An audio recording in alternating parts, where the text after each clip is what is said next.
Now, I believe you said I've got an hour and a half, I can say. Hour and 15 because I ran long on announcements. I appreciate everybody coming out this morning. This is an honor standing up here. One thing though, I've got to tell this story. My dad's a preacher, and when my mom would sit on the front row and he'd get to preaching and get a little long, she had a handkerchief she'd pull out and kind of do this to let him know. Well, one Sunday, I thought he was going a little bit long, and I pulled it out and started doing this. So, Lewis, if you would, when I get to that time.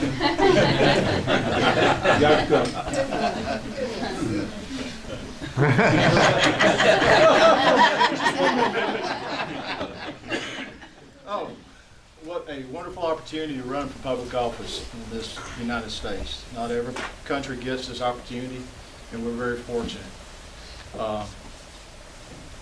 Some people have asked me, why do you want to run for office? Well, back when I was a younger man, there was very many people in my lives that mentored me. A lot of those people are no longer with us. A lot of those people are retiring. And it's because of them I am who I am. And I feel like it's time for me to step up, take that next step, and put myself in a position to serve this community. It's been good to my family. It's been good to me. Looking back in genealogy, we found that 1835, one of my ancestors was here, built a church over on the south side of the county. That's 1835 we've been involved in this county. They've been good to us. This time I'm good to this county. My background is the last 15 years I've been involved in law enforcement. I've learned a lot of things dealing with that clientele. And I believe I can further my commitment to the county with what I've learned over those years. I brought a few notes with me. I didn't make a speech because I had a very smart person tell me one time to speak from your heart, not from a page.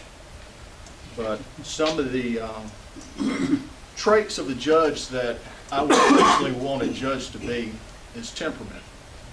A person needs to be open-minded, even-tempered, firm, but yet confident, able to do the job. I think the law enforcement part of training I've had has created where I'm a lot easier to get along with without losing my cool.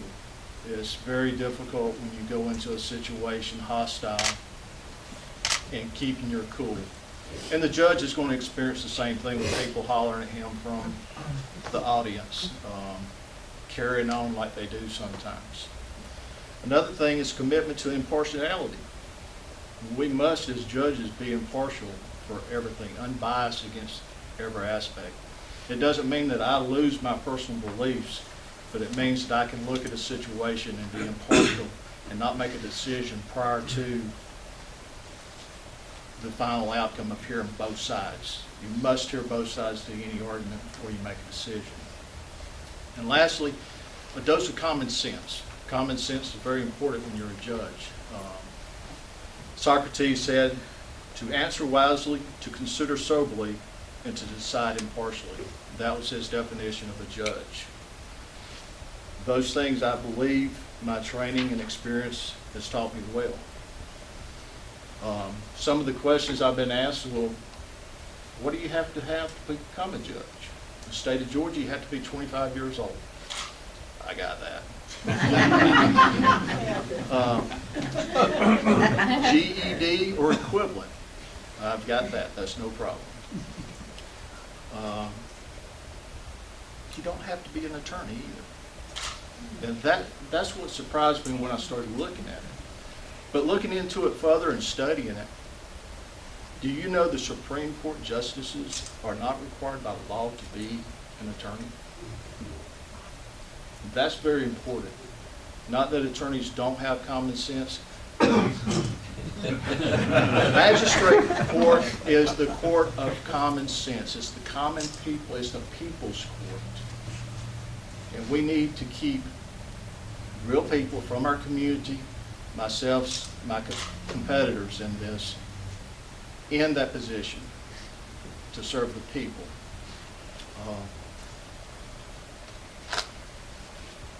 Said job experiences. I began working with the city of Cartersville in my, I believe I was 16 years old, summer help, of cemetery, Oak Hill Cemetery. That instilled community service early in my life. I moved away from the government work after a time period, and private business with my dad. We had Stamp Creek Trading Post for a time being. Went back into law enforcement in 2000.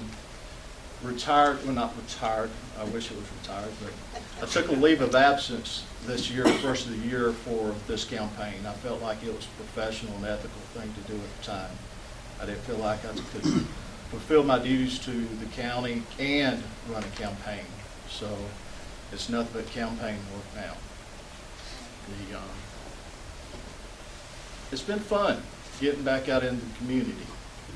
Now, I would encourage anybody that has any questions, please give me a call. I'm still learning the political process. I'm a cop, not a politician, but it's been fun. Does anybody have any questions of me? Can I, yeah. Yes. How do I address you? Tony Ross, or Tony. So without that, I always thought a judge was an advancement from being an attorney. So how do you have that legal knowledge to sort, to have that impartiality? How do you even have the knowledge to know how to sort what you're going to be hearing, to know what's right or wrong and what to do with it? Well, they give you what you call a law book. Yeah. And you can open it up and you read the code. You go by what the code says. You don't add, you don't take away. And it clearly lines out what the law is. And speaking of that, our other representatives that go down to Atlanta and make the law, those are the important ones that we need to make sure we put in the right place. They make our laws. A judge, I should never make a law. If I made a law, I've messed up somewhere. And no matter what my private feelings are, I've got to follow the law. So I'm leaving it up to our representatives and our senators to make the correct laws for me and for you too. So Yes, where ma'am. does the common sense come in? Common sense? I think it comes down to this. When I was a young man, close that, it's distracting me. When I was a young man, I learned very early, the guys that were on the streets picking up the trash, they taught me lessons. The guys that were in the office wearing the ties, they taught me lessons. You use what's common sense, what's practical, what makes sense, not some out in space ideas. Common sense is what would a common man do? What did our forefathers envision when they wrote this? Our forefathers wrote, Supreme Justice does not have to be an attorney. Why did they want that?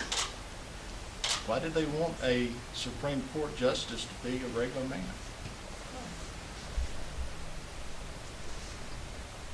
So I probably didn't answer your question. But No, I don't really understand what you guys do. So when you were talking about following the law, following the code, how do you apply common sense when you're following a code? Well, for instance, there's a lot of laws on the book, even as an officer, I don't agree with. They're on the books. I must enforce them. If I do not enforce them, I'm putting myself in jeopardy. I'm putting my agency in jeopardy. As a judge, you're going to have to do the same thing. Dealing with people. Use common sense when you're dealing with somebody. If you're standing behind the bench or sitting behind the bench and you have somebody, two people up here talking to you, discussing a case, common sense to me was let both of them speak. You don't cut one off and, okay, I've heard enough. You've got to let both of them speak. Use common sense. Tony, why don't you briefly tell us about some of the types of cases you might hear as a magistrate judge, kind of give everybody a better idea of. Now you want me to use the hour and a half.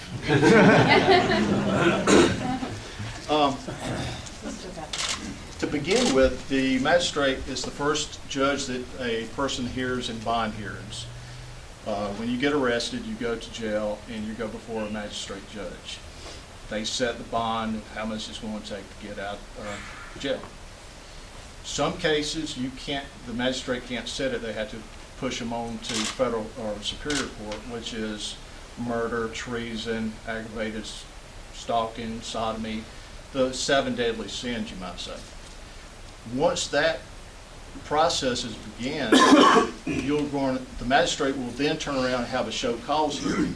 Show cause is when you have the attorneys and the defendant and the ADA presenting the case to the judge to see if there's enough evidence to proceed forward with this case. Once it leaves there, it'll go on to Superior Court. But the magistrate's court is also where civil actions takes place. If anybody has any rental property and you try to get somebody out of your house, you have to go to the magistrate court and have it disposed performed. If you're suing somebody trying to reclaim money up to $15,000, you can walk in there without an attorney. It's not always advisable to do something without an attorney, but the court's there so the common man, common person can walk in there and sue somebody. County ordinances. And there's a program that the magistrate's office is doing now. By the way, Tom Mosley has done a superior job in the last 20 years. But it's domestic violence, and I saw it in action the other day. Myself and Freddie went over there and was watching it. It's an opportunity for someone who gets into a domestic violence situation, which is it's kind of tedious sometimes. It could be an accident. You hit your brother, for instance. You know how we all brothers and sisters fight. You hit your brother. Well, that brother that did the striking could actually be arrested. Well, the magistrate's courts provide an opportunity to go to court to take some therapy from a licensed therapist, 15 weeks training, therapy, and they could actually have that charge expunged off their records. Now, you've got a 17-year-old boy that's been charged with a felony. You've messed up, or he's messed his life up. But you're giving an opportunity to these children and some adults to expunge that off their records so they can continue on to college and not have to worry about a felony following them the rest of their life. Magistrate, yes, ma'am. I didn't know about that. Is that available at no charge to the, It's available. The defendant has to pay the therapist whatever they prorate it according to how much you make. is that available for the victim as well? There are some things available to the victims, but to get into this program, it's not everybody's. You've got to meet certain prior. You can't have a felony prior, and it's got to be inside of a certain window. Okay, curious. County ordinances, dog barking. That's heard before. I'm looking forward to those. So we can bring our dog to court, right? Bring dog. But as a judge, or as a candidate for judge, I do have to be careful on speaking too much about my personal opinions on things, because those might come before me in the future. And if I've already been out here on tape, as I'm being taped right now, criticizing how I don't like the way Lewis does something, and Lewis gets in trouble, I can't help you, buddy. But one thing, and I'll finish up real quick. It's been 25 years ago, a friend of mine sat down, and we were talking. It was a beautiful day like today. It was at the house steps. He was a judge. And we were talking about how he got to become a judge. And I called him by name. I said, sir, I could never do that. He pointed his finger at me and says, you can do whatever you want to do. And that kind of gave me the inspiration to be where I am today.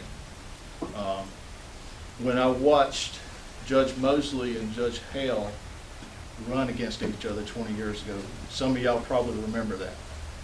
Was that not the cleanest, most beautiful race ever? I was right in the middle of both of those guys. Mentors of mine, you know, I was caught in the middle. But they ran such a beautiful race. I said, if I ever run a race like that, I want the same thing. Well, I'm here to tell you today I am blessed. And the reason I'm blessed, I have 4 opponents in this race. Bobby, Freddie, and 2 more who are not here. These guys are my friends. They have been for years. And I appreciate and love each one of them. And it's fun. This is fun. So thank you, and any questions, please give me a call. Thank you.